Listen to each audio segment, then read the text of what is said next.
राधे राधे दोस्तों, आज हम आपको सुनाएंगे बिना माँ के बच्चे सीत और बसंत की कथा। अगर आप हमारे चैनल पर नए हैं तो प्लीज़ हमारे चैनल अपनी संस्कृति को लाइक करें, सब्सक्राइब करें और शेयर करें। बहुत समय पहले की बात है, एक राजा और रानी थे। उनके दो बेटे थे। राजा रानी अपने दोनों बेटों से बहुत प्यार करते थे। बड़े का नाम सीत था और छोटे का नाम बसंत था। रानी बहुत धार्मिक प्रवृत्ति की थी, बहुत पूजा पाठ किया करती थी। राजा भी अपनी रानी से और बच्चों से बहुत प्यार करता था। उसके राज्य में किसी प्रकार की कोई कमी नहीं थी। एक बार की बात है, राजा के आंगन में एक पीपल का पेड़ था। उस पेड़ पर एक गौरा और गौरैया रहते थे। एक दिन चिड़िया ने अपने पति से, जो कि चिड़ा था, बड़े दुखी होकर कहा, देखिए जी, मेरे मरने के बाद आप दूसरी चिड़िया मत लाना, वरना वह मेरे बच्चों को बहुत दुख देगी। वह मेरे बच्चों से माँ की तरह प्यार नहीं करेगी और सौतेले व्यवहार करेगी। इस पर चिड़ा कहने लगा, अक नहीं, तुम ऐसा क्यों सोचती हो? मैं भला दूसरी चिड़िया क्यों लेकर आऊंगा? तो चिड़िया ने कहा कि ठीक है, लेकिन कुछ दिनों बाद ही वह चिड़िया मर गई। इस घटना के कुछ दिन बाद ही जो है चिड़ा दूसरी चिड़िया ले आया। नई चिड़िया ने आते ही पुरानी चिड़िया के अंडों को अपनी चोंच से गिरा गिरा कर तोड़ दिया। इस पूरी घटना को रानी देख रही थी। उसे बड़ा दुख हुआ। रात को राजा जब सोते वक्त रानी के पास आया तो रानी ने राजा से कहा, हे राजन, भगवान ना करे कि मेरी मृत्यु हो जाए तो आप मेरी सौतन मत लाइएगा, वरना वह मेरे बच्चों को चिड़िया के बच्चों की तरह बहुत दुख देगी। राजा कहा, अरे रानी, भला मैं ऐसा क्यों करूंगा? तुम निश्चिंत रहो, मैं कभी भी तुम्हारी सौतन नहीं लाऊंगा। इस घटना के कुछ दिन बाद ही रानी बीमार रहने लगी। राजा ने रानी का काफी इलाज करवाया, दूर दूर से वैद्य बुलाए, लेकिन रानी को कोई आराम नहीं हुआ। वह बार बार राजा से उस चिड़िया वाली बात को ही दोहराती कि अगर मेरी मृत्यु हो जाए तो आप मेरे बच्चों की सौतेली माँ मत लाना। काफी दवाई होने के बाद भी कोई दवाई रानी की ठीक नहीं कर सकी। सब वैद्य रानी का इलाज करने में फेल हो गए और एक दिन रानी की मृत्यु हो गई। राजा दूसरी रानी ले आया।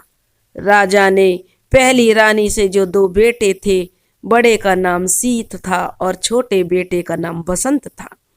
एक दिन दोनों बच्चे गेंद खेल रहे थे कि अचानक उनकी गेंद रानी को जा लगी।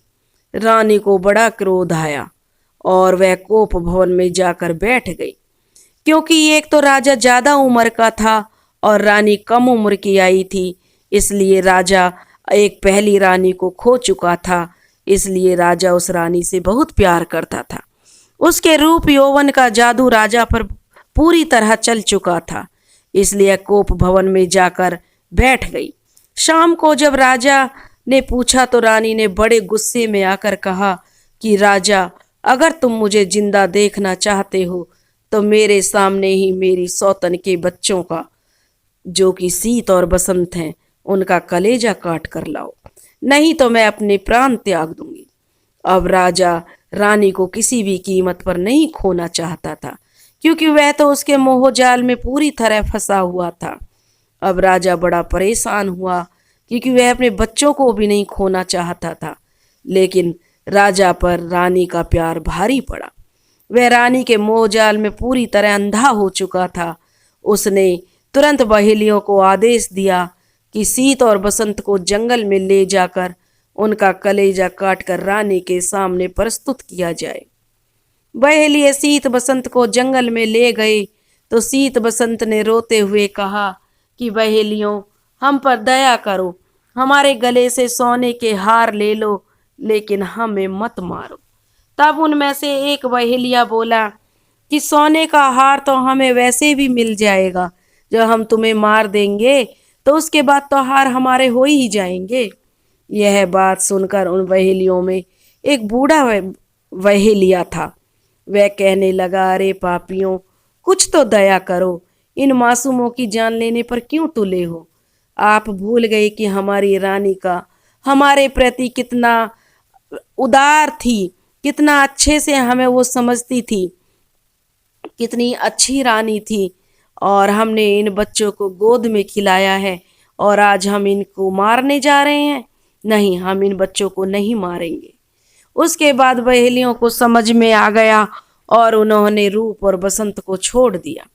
अब बहेलियों ने 2 खरगोशों को मारकर उनका मांस रानी को लाकर दे दिया तो रानी बहुत खुश हुई कि चलो, मेरी सौत के बच्चों से मुझे छुटकारा मिल गया।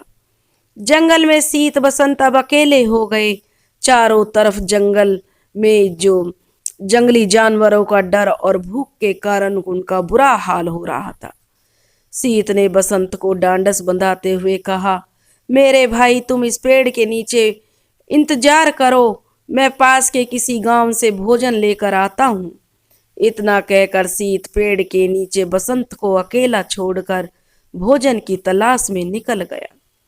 बहुत दूर जाने पर उसे एक गांव दिखाई दिया।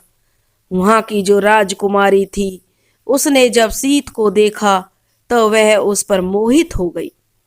अब राजकुमारी के पिता ने भी शीत को देखा तो वह भी शीत को बहुत पसंद करने लगा और उसने शीत को अपना घर जमाई बना लिया। शीत बसंत को भूलकर वहीं बस गया। उधर बसंत का रो रो कर बुरा हाल था। जैसे जैसे शाम होती जा रही थी, बसंत जोर जोर से रोता जा रहा था। उसके रोने की तीव्रता भी बढ़ती जा रही थी। उसके रोने की आवाज सुनकर जंगल में परियां रहती थीं। उन्होंने जब उस बसंत के रोने की आवाज सुनी तो वह उसके पास गई और उससे रोने का कारण पूछा। बसंत ने रोते हुए पूरी बात बताई कि कैसे हमारी सौतेली माँ ने हमें मारने के लिए जंगल में निकाह भेज दिया और मेरा भाई भोजन की तलाश में गया हुआ है जो अभी तक नहीं आया है। परियों ने बसंत से कहा कि तुम हमारे साथ चलो, वहां तुम्हें कोई दुख नहीं होगा। यह कहकर परियां बसंत को अपने साथ अपने घर ले गईं। वहां बसंत के बड़े ठाठ थे। नौकरों से और सोने के महल में बसंत रहने लगा। जो महल था वह नौकर चाकरों से भरा हुआ था, सोने का महल था। परियों ने उसके रहने का और मनोरंजन का सारे प्रबंध कर दिए थे। बसंत का जीवन बड़े मजे से कटने लगा। उधर काफी दिनों बाद शीत को बसंत का ध्यान आया तो वह वापस जंगल में आया तो बसंत को परियों के साथ देखकर बहुत आश्चर्यचकित हुआ। दोनों भाई एक बार फिर मिल गए। शीत ने परियों से बसंत को अपने साथ राजकुमारी के घर ले जाने की अनुमति मांगी। परियों ने बसंत को और शीत को ढेर सारा धन धान्य देकर विदा किया। बसंत ने वाही संभाल लिया और खेती शुरू की। राजकुमारी दोनों के लिए खाना बनाती थी, पर दोनों के भोजन अलग अलग बनाती थी। शीत के भोजन में पकवान होते थे, पर बसंत को वह पत्थरों के जैसी रोटियां देती थी। बसंत चुपचाप वो रोटियां लेकर अपने कमरे में रख देता था और वहां पर परियां आती थीं और परियां उसके लिए अच्छा अच्छा भोजन लाती, जिसे जो है बसंत खा लेता था। क्योंकि वह जब बहुत दुखी रहता था कि अगर भाभी की शिकायत वह बसंत से करेगा तो भैया भाभी का रिश्ता खराब हो जाएगा।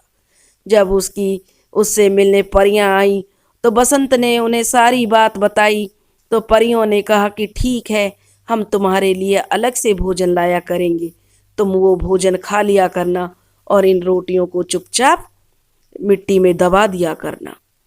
अब बसंत जो खाना खाने बैठता तो वह अपने कमरे में चला जाता। उधर परियां उसके लिए तरह तरह के व्यंजन लेकर आती और वह बढ़िया बढ़िया खाना खा लेता। एक दिन दोपहर में दोनों भाई साथ खाने बैठे तो शीत ने मजाक में बसंत से अपनी थाली बदलने के लिए कहा। बसंत ने कहा, भैया कृपया कर आप मेरा भोजन मुझे दे दो, आप मेरा भोजन मत खाओ। इस पर शीत ने कहा, अरे देखो तो तेरी भाभी तुझे ऐसा क्या देती है? सीत ने मजाक में कहा कि तुझे खाने में ऐसा क्या देती है जो तू इतना तगड़ा हो गया है? खाने का पहला निवाला मुख में डालते ही सीत को पत्थर जैसा लगा। उसने निवाला थूक कर कहा, क्या तू ये खाता है? बसंत ने कहा, नहीं भैया, भाभी तो मुझे पत्थर जैसी रोटियां बनाकर देती थी, पर मैं तो परियों का दिया हुआ खाना खाता था। मैंने वो सारी रोटियां अपने कमरे में रखी हैं जो भाभी मुझे खाने को देती थी। यह सुनकर सीत ने थाली राजकुमारी के मुंह पर दे मारी और दोनों भाई राजकुमारी का राज्य छोड़कर परियों के महल में रहने को आ गए। परियों ने उनका बड़ा स्वागत किया। दोनों भाई सुख से रहने लगे। समय गुजरने लगा। गुजरने पर सीत ने कहा, भाई, यहाँ रहते हुए बहुत दिन हो गए हैं। अब हमें अपने घर, माँ और पिताजी की याद आती है। चलो अपने घर चलते हैं। बसंत ने कहा, भैया, मुझे भी अब घर की बड़ी याद आती है। दोनों ने परियों से विदा ली और अपने घर की ओर चले। उधर काफी दिनों बाद राजा को अपने किए पर पश्चाताप हुआ कि उसने जो है रानी के प्रेम में अंधा होकर अपने बच्चों को मारने का हुक्म दे दिया था। जब उन्हें अपनी गलती का एहसास हुआ तो उन्होंने जो उस बच्चों की सौतेली माँ थी, दूसरी रानी थी, उसको जंगल में छोड़ देने का आदेश दिया, जहां उसे जंगली जानवरों ने नोच खा गई। अब राजा बहुत गरीब हो गया था। उसका राज्य उससे छिन गया था।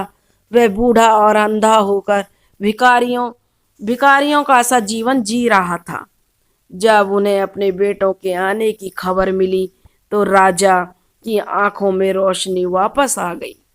सीत बसंत हाथी और घोड़ों पर ढेर सारा सोने हीरे के आभूषण और सामान वापस लेकर लौटे थे, क्योंकि परियों ने उन्हें बहुत ज्यादा धन दौलत दी थी। राजा का राज्य उन्हें फिर वापस मिल गया था।